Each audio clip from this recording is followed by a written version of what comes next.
students, today we will be discussing the topic partition values. So the term that here is used is partition, which means dividing something into some parts. Partition का मतलब ये है कि किसी चीज़ को हम कितने पार्ट्स में डिवाइड करते हैं, that is known as partition. So यहाँ पर हमारे तीन आते हैं terms, quartile, deciles and percentiles. So we will discuss this. First is quartiles. Quartiles divide a series into 4 equal parts. For example, अगर आपको एक डाटा गिवन है, एक सीरीज गिवन है, उसको अगर हम 4 इक्वल पार्ट्स में डिवाइड करते हैं तो हम उसे बोलते हैं quartiles. For any series there are 3 quartiles, हम जिसको डिनोट करते हैं Q1 से, Q2 से and Q3. And here Q1 is known as the first or lower quartile which cover 25% items. Okay, मान लो आपके पास एक सीरीज़ है, ठीक है, तो वो 100% होगी, तो हमारा जो फर्स्ट क्वार्टाइल है वो 25% आइटम्स को कवर करता है. And the second quartile Q2 is the same as median of the series, means ये जो बीच की जो वैल्यूज़ है उसको कवर करेगा, मतलब मीडियन को. And Q3 is called third और अपर quartile covering 75% items. Okay. Then deciles.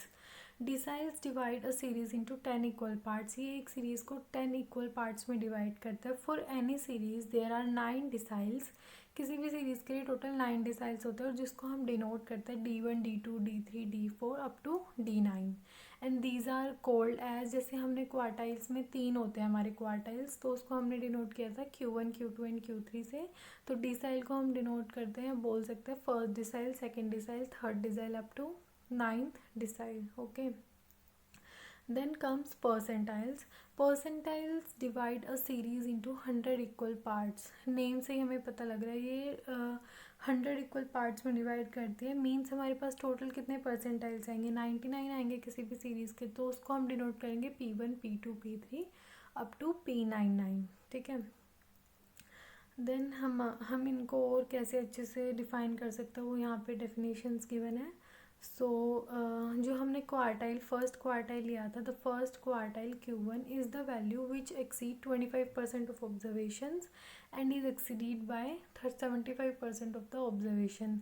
And the second quartile coincides with median, and the third quartile which cover the 75% observation before it and then 25% observations after it. And the 9 points which divide the series into 10 equal parts, वो हमने पढ़ा था, उसको हम deciles बोलते हैं. Percentiles are the 99 points which divide the series into 100 equal parts, जो हमने अभी पढ़ा था. अब फॉर एग्जांपल अगर मैं ले लूँ, मैंने बोला तुम्हें D8 को हम कैसे डिनोट करेंगे, 8th डिसाइल. ठीक है.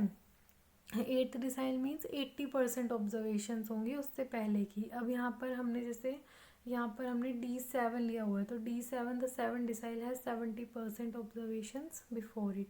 यहाँ पर हमने P47 लिया है. P47 means 47th percentile and it is the point which exceed 47% of the observations. तो इसको हमने ऐसे डिफाइन कर दिया. अब हमारे पास 3 टाइप के हम लेते हैं डिस्क्रीट सीरीज़. हमने जैसे उसमें पढ़ी थी, हमें मीन, मीडियन, मोड जब निकालना होता है, फाइंड आउट करना होता है, हम देखते हैं हमारे पास ग्रुप डाटा होता है, अनग्रुप डाटा होता है. ठीक है. तो इसमें भी अलग अलग फॉर्मूलेज है, क्वार्टाइल के लिए, डिसाइल्स के लिए, परसेंटाइल्स के लिए. तो ये हमारे फॉर्मूला है. Q1 के लिए हम यूज़ करते हैं साइज ऑफ n/4 आइटम. ये अभी हम न्यूमेरिकल जब देखेंगे तो ज़्यादा अच्छे से समझ आएगा. Q3 हमारा आएगा size plus size of 3n/4 item. Decile को हम डिनोट करेंगे, डिफाइन करेंगे साइज ऑफ n/10 आइटम. ऐसे D9 को कर देंगे size of 9n/10 item. Percentile 1 को डिफाइन करेंगे हम size of n/100 item. And P99 को साइज ऑफ, मीन्स मल्टीप्लाई कर देना जिस भी नंबर का हम कैलकुलेट कर रहे हैं. जैसे 99 का तो 99n/100 हमने कर दिया. हमारा इंडिविजुअल और डिस्क्रीट सीरीज़ के लिए ये फॉर्मूलेज होते हैं सारे. ये बस याद करने वाली चीज़ें हैं. इनमें डिफरेंस आ गया, जो कॉन्टिन्यूस के लिए अलग है, इंडिविजुअल और डिस्क्रीट के लिए अलग है.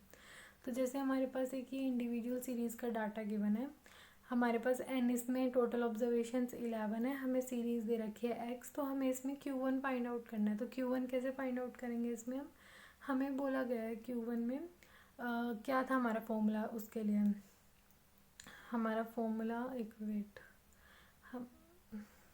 हमारा फॉर्मूला इंडिविजुअल सीरीज़ के लिए था Q1 size of n+1 by fourth item means n हमारा 11 है तो 11+1 12 डिवाइडेड बाय फोर्थ, मतलब हम यहाँ पर लेंगे साइज ऑफ थर्ड आइटम। तो हमारा थर्ड आइटम क्या है 26, तो हमारा Q1 आ जाएगा 26। हमने Q3 निकालना है तो क्या फॉर्मूला हो जाएगा 3n+1 बाय फोर्थ आइटम, तो वो हमारा आ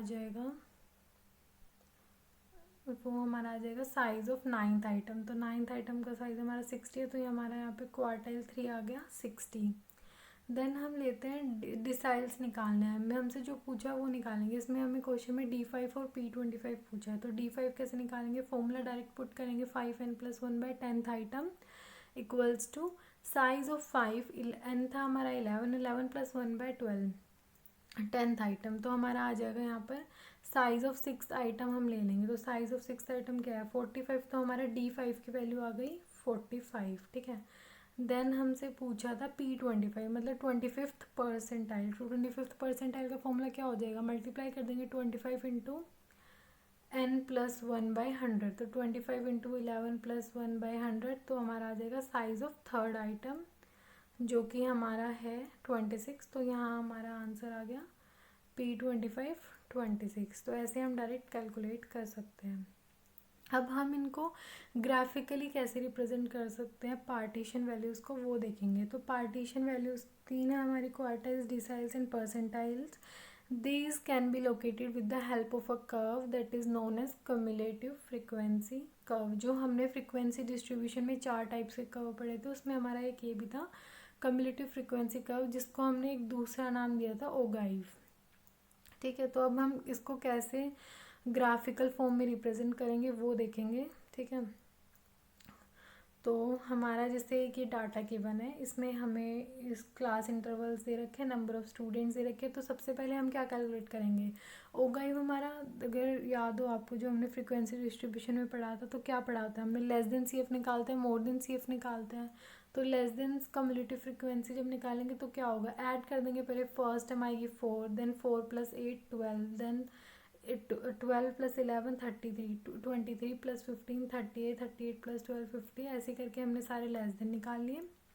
सेम हमें मोर देन निकालने, बस मोर देन में क्या डिफरेंस होता है, यहाँ हम यहाँ से ऊपर से नीचे जा रहे थे ऐड ऑन करते हो, यहाँ से हम डिक्रीज़ करते हो जाएंगे। तो पहले हमारी 59, 59 - 4 किया 55, 55 - 8 किया 47। ऐसे ऐसे करके हमने मोर देन CF भी फाइंड आउट कर लिए। तो हमारे पास अब लेस देन CF भी है, मोर देन CF भी है, तो हम ओगाइव को रिप्रेजेंट कर सकते हैं।